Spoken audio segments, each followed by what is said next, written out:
ধনুরাশির জুন 2025 তিনটি বিষয়ে বিরাট প্রাপ্তি।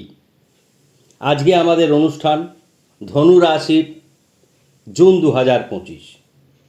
আমরা প্রথমে গোচরে আসব, অর্থাৎ জুন মাসের প্রথম দিন গ্রহদের অবস্থান কেমন।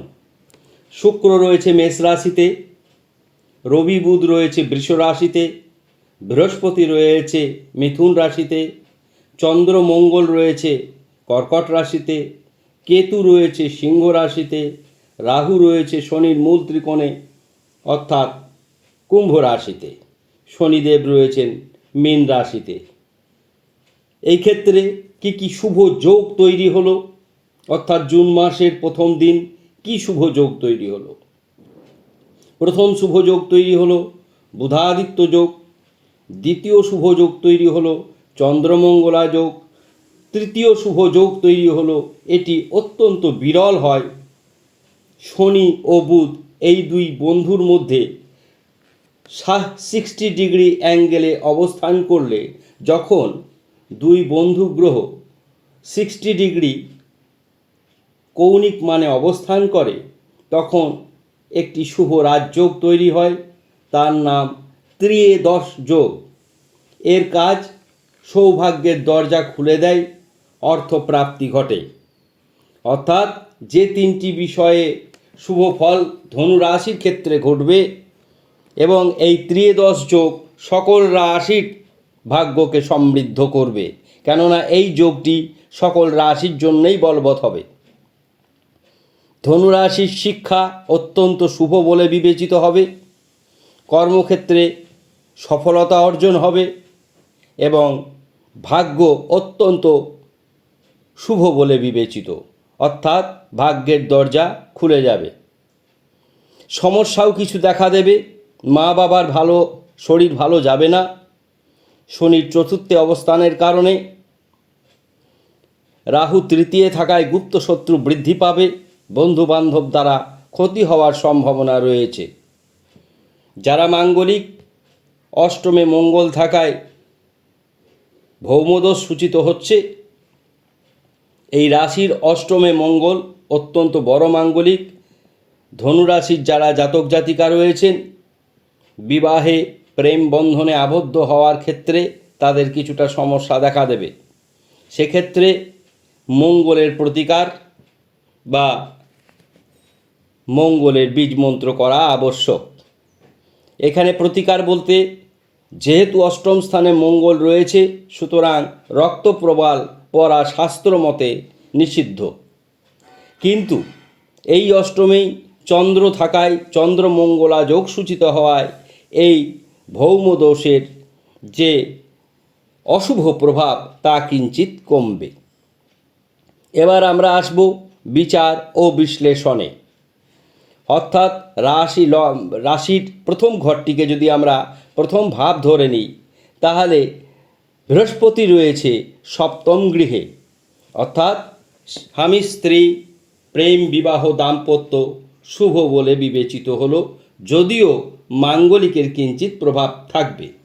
ধনস্থান অতি শুভ, ভ্রাতাভগ্নী শুভাশুভ, মা বাবার শরীর ভালো যাবে না, শিক্ষা অতি শুভ, সন্তান অতি শুভ, গুপ্ত শত্রু দ্বারা ক্ষতি হওয়ার সম্ভাবনা প্রবল।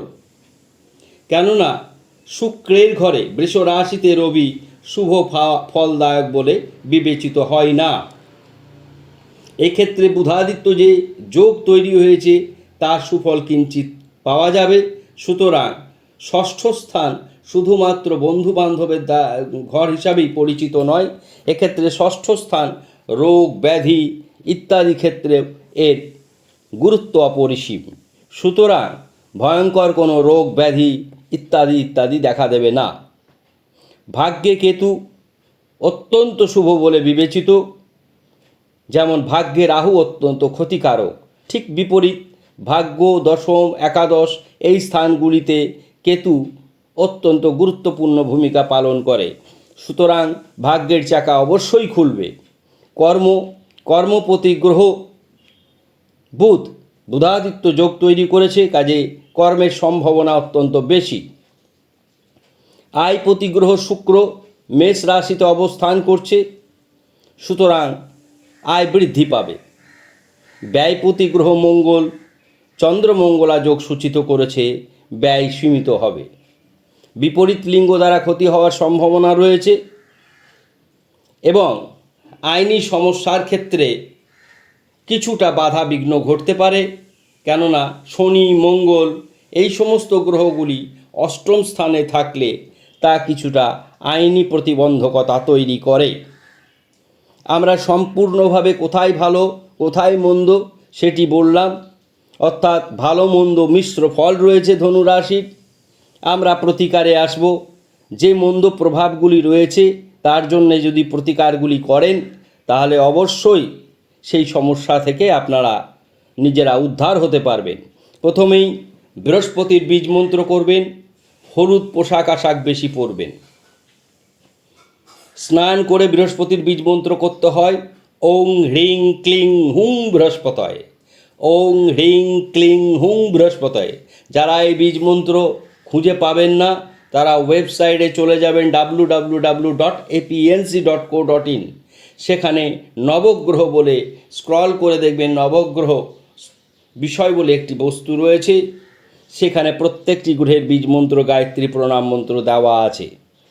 তথাপি আমি কমেন্ট বক্সে বৃহস্পতির বীজ মন্ত্র লিখে দেব। আবার বলছি ওং হ্রিং ক্লিং হুং বৃহস্পতয়ে 108 বার করবেন। হলুদ পোশাক পরবেন। বৃহস্পতিবার দিন নিরামিষ আহার করবেন। বৃহস্পতিবার দিন লক্ষ্মীনারায়ণকে পদ্ম দিয়ে পুজো করবেন। এটি গেল রত্ন বা অন্যান্য কিছু ছাড়া সুন্দর প্রতিকার, যাতে কোনো ব্যয় নেই। এছাড়া ইয়োলো সাইট্রিন ব্রেসলেট পরিধান করতে পারেন। হোম যাগযজ্ঞ করে প্রাণ প্রতিষ্ঠা করে ইয়োলো সাইট্রিন ব্রেসলেট পরিধান করবেন। আমরা কিভাবে গ্রহরত্নের প্রাণ প্রতিষ্ঠা হয় একাধিক ভিডিওতে লাইভ অনুষ্ঠানে সেগুলি আপনাদের দেখিয়েছি।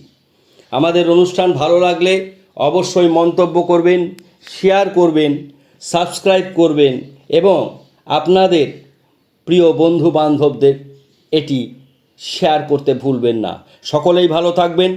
ধন্যবাদ।